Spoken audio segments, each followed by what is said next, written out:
We began with Linda Lavin. She captured national attention as the divorced mother and diner waitress in the long-running television series Alice. Back on Broadway, she won a Tony for her portrayal of the abandoned wife in Neil Simon's Broadway Bound.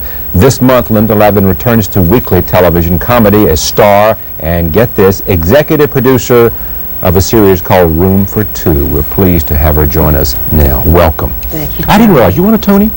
Sure. I didn't realize yes, that. Yes, I did for Broadway Bound. No, I know you did. I mean, I just said it, but I knew you were nominated, but I didn't realize that you had won that. You weren't watching. So many awards. It was a wonderful year. It was like prom season for me that year. Yes, it was. It was indeed. Life was good. Does it continue to be good? It continues to be better and better. Better and better? Now, why? Yes. Well, the work is good. Yeah. And the quality of my life gets better because I am willing to learn from the journey that I'm on. All right. Now I want to talk. Well, let's talk about it now. Now, what journey are you on? I'm on a journey specifically of awareness, self-care, coming out of the denial that I've lived in for a long time. Denying what? Denying and being blind to ways in which I've given myself away. Now, you know what this sounds like to me? This sounds like to me, and help me work through it, all right? Okay. It gets, when I hear words like denial and self-care, they sound like, for the lack of a better word, psychological talk. I sound like a bumper sticker. Yeah, exactly. How do you tell me what's happening in your life so that we understand it without using those kinds of words? Well, I agree with you. I do tend to jump to those words. They're familiar to me, and they feel shorthand, and they're shorthand. But yes, they are. They also explain something to me, but I'll be happy to be more specific.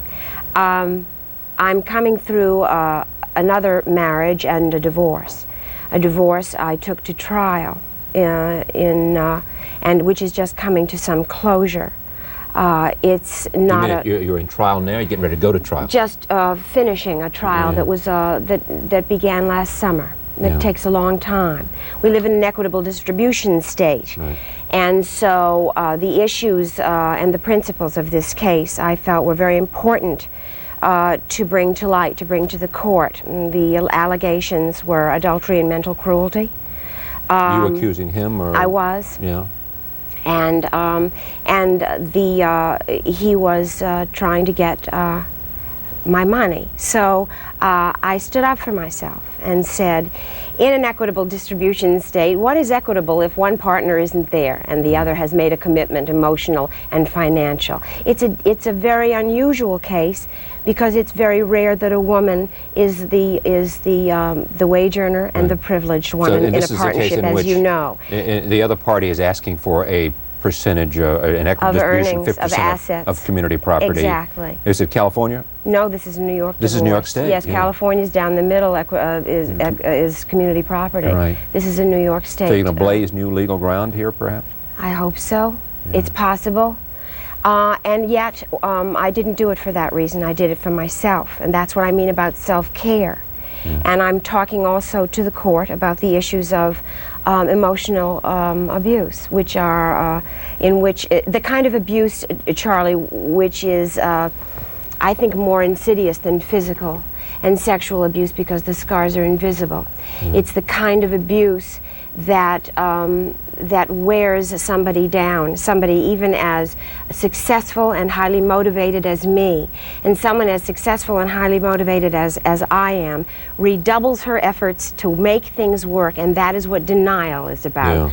It's sort of like blinders. You keep thinking, well, if I'm just cute enough and I pay more and I cook more and I just do better, exactly, then I will fix what's everything wrong. Will work out. But you can't figure out what's wrong, exactly.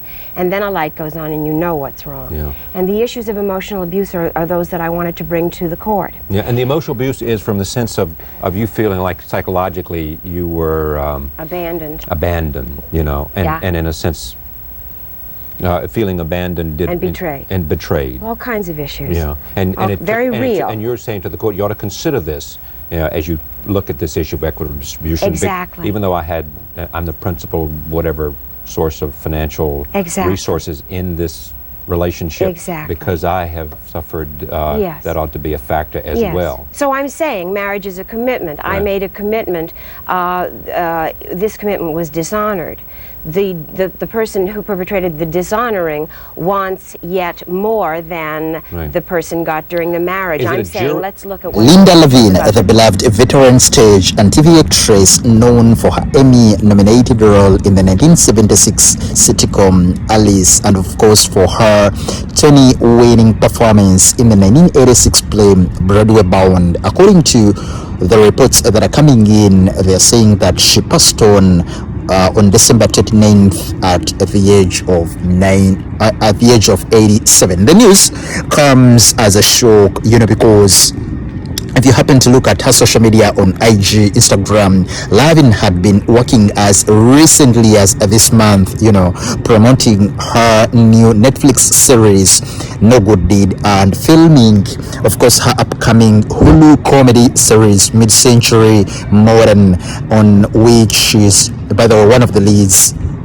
They say, according to her family and her PR publicist, they say she died unexpectedly due to complications from her recently discovered, lung-related illness. Her PR representative came out and told Deadline, one of the online news platforms. She's been renowned so much as a former child stage actor, and Lavin started her Broadway career in the 1960s, appearing in the musical It's a Bird, It's a Plane, and It's Superman, and the play Last of the Red Heart Lovers, which earned her the first 6 Tony Award nominations. That was in the 1970s.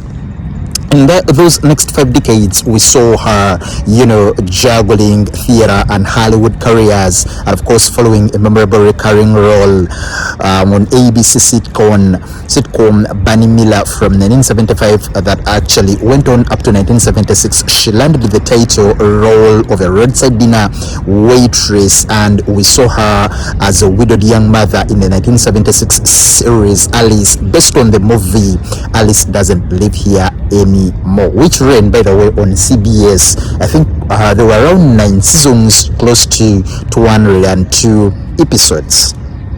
Right now, they're saying that she's survived by the husband whom she had actually got married to for close to 19 years, and of course the love of her life, that is Mr. Steve Bukunas, who was with her when she died on. The interview you've just watched was her, during her peak years, giving a couple of interviews here and there to the press as she was trying to promote her Netflix show that was going to air just in the next coming year. We are sending our deepest condolences to the family, friends, the fans, and everyone who knew the legendary Queen. Rest in power, Queen.